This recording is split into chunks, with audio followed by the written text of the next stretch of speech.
भूगर्भ शास्त्रज्ञ सध्या आपल्या सोबत आहेत सुरेश चोपडे सर. सुरेश सर, आपलं स्वागत आहे एनडीटीव्ही मराठीमध्ये. सध्या आपण बघतोय भूगर्भामध्ये ज्या पद्धतीच्या या हालचाली होत आहेत त्याचा केंद्रबिंदू सुद्धा आता समजलेला आहेच, ते कळतं आहे. मात्र सुनामीचा सुद्धा मोठा धोका वर्तवलेला आहे. काय नेमकं तुमचं निरीक्षण आहे? निश्चितच भूकंप हे दररोज भूकंप येत असतात. कालच आपल्या भारताच्या जवळपास 6 भूकंप आलेले होते. बे ऑफ बंगालमध्ये 6.3चा भूकंप आला होता. आणि नेपाळ, उत्तर आणि नंतर हिमालयातल्या भागामध्ये पण 4.2 आणि 3 रिश्टरचा भूकंप आला होता. हे हिमालयीन क्षेत्र विशेषतः जे आहे, हिमालयीन क्षेत्र चायना, रशिया, चीन, अफगाणिस्तान हे भूकंप प्रवण क्षेत्र आहे. आणि या भूकंप प्रवण क्षेत्रामध्ये सतत भूकंप येत असतात. 6 ते 8 रिश्टर स्केलचे भूकंप आपल्याकडे नेहमी येत असतात. जसं रिंग्स ऑफ फायर म्हणून जो एक भाग आहे, त्या भागामध्ये तर सतत भूकंप येत असतात. आणि हे भूकंप हे 6 ते 8 रिश्टर स्केलचे भूकंप जे आहेत त्या अत्यंत धोकादायक भूकंप मानले जातात. आणि जर हे भूकंप समुद्राच्या जवळ जर घडत असेल तर सुनामीच्या लाटा पण मोठ्या प्रमाणामध्ये येतात.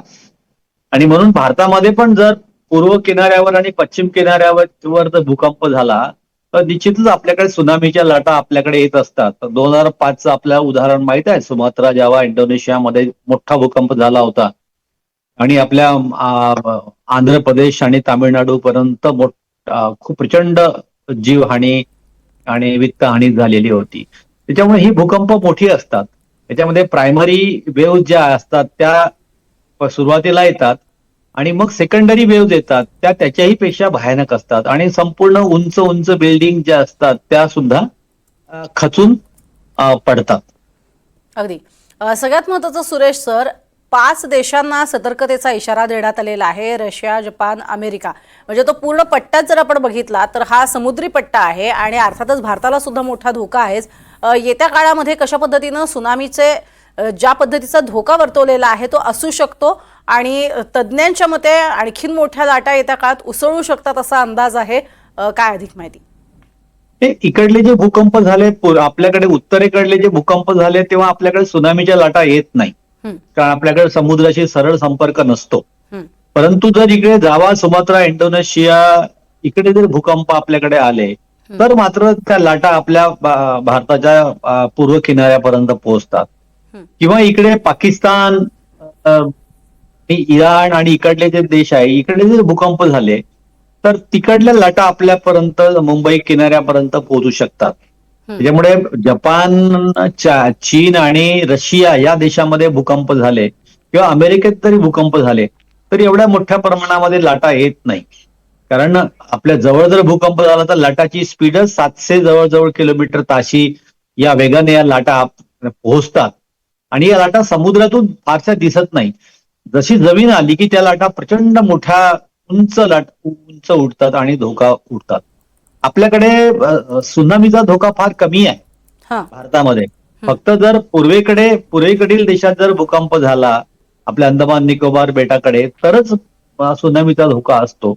बाकी उत्तरेकडे भूकंप जेव्हा होतात किंवा हिमालयामध्ये आपल्याकडे भूकंप दरवर्षी होतात. 6 रिश्टर स्केलचा भूकंप दरवर्षी हिमालयामध्ये आपल्याकडे होत असतोच. कारण संपूर्ण अफगाणिस्तान पासून तर इकडे नेपाळ, दार्जिलिंग पर्यंत, नैऋत्यपर्यंत आपला हा जो हिमालयीन क्षेत्र आहे ते भूकंप प्रवण क्षेत्र आहे.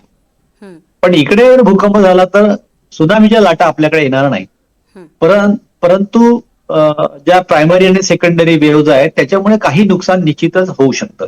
आणि भविष्यामध्ये सर्व वैज्ञानिकांचं असं मत आहे की हिमालयीन क्षेत्र जे आहे ते आता अतिशय संवेदनशील क्षेत्र होत चाललेलं आहे. आणि म्हणून भविष्यामध्ये सर्वाधिक ज्या भूकंपाचं क्षेत्र जे आहे ते आपलं हिमालयीन क्षेत्र राहणार आहे. म्हणून दिल्ली असो किंवा पूर्ण उत्तरेकडला जो भाग आहे किंवा जे राज्य आहे, बिहार असेल, उत्तर प्रदेश असेल, तिकडे पंजाब असेल, या भागामध्ये निश्चितच धोका आहे, भविष्यामध्ये आहे. नक्की सुरेश सर, आपण एक बघतोय की ग्लोबल वॉर्मिंग हा मुद्दा वारंवार चर्चेला जातो. तर हे जे परिणाम आहेत हे वातावरणीय बदलाचे परिणाम म्हणूनच याकडे पाहिलं जातं का, की मग भूगर्भशास्त्रानुसार याची काही जी परिमाणं आहेत ती वेगळी आहेत? नाही, वातावरण बदल, त्याला क्लायमेट चेंज, यामुळं भूकंप जे आपल्याकडे जे होतात आहे असं म्हणता येत नाही. यासाठी टेक्टॉनिक ज्या प्लेट्स आहेत किंवा रिंग्स ऑफ फायर आहेत, हं, त्याची याच्या म्हणजे याचा एक आराखडा आहे किंवा याचे मॅप्स आहेत. हं, आणि दरवर्षी त्याच ठिकाणी भूकंप होत असतात. त्याच्यामुळे टेक्टॉनिक प्लेट्स ह्या विशेषतः याला कारणीभूत आहेत, या संपूर्ण याला. जसं हिमालयीन क्षेत्र आहेत, तर हिमालयीन क्षेत्रामध्ये दोन प्लेटची टक्कर झालेली आहे आणि अजूनही हिमालयाची उंची या दोन प्लेट्सच्या टक्करीमुळे वाढत आहेत. आणि त्याच्यामुळे निश्चितच या ठिकाणी जास्त भूकंप आपल्याला होतो. किंवा रिंग्स ऑफ फायर म्हणून जो एरिया आपल्याकडे आहे, हं. आपल्या भारताच्या पूर्व किनाऱ्याकडे हा भाग आहे, या भागामध्ये सतत भूकंप होत असतात. तर हे क्लायमेट चेंज याला मेजर कारण नाहीये, तर टेक्टॉनिक प्लेट्स जे आहेत हेच त्याला प्रमुख कारण आहे भूकंपाला. नक्कीच. खूप खूप धन्यवाद सुरेशजी, आमच्याशी बोललात आणि सविस्तर माहिती दिलीत या संपूर्ण नेमकं भूगर्भामध्ये काय घडतंय या संदर्भातली. त्याबद्दल आभार, धन्यवाद.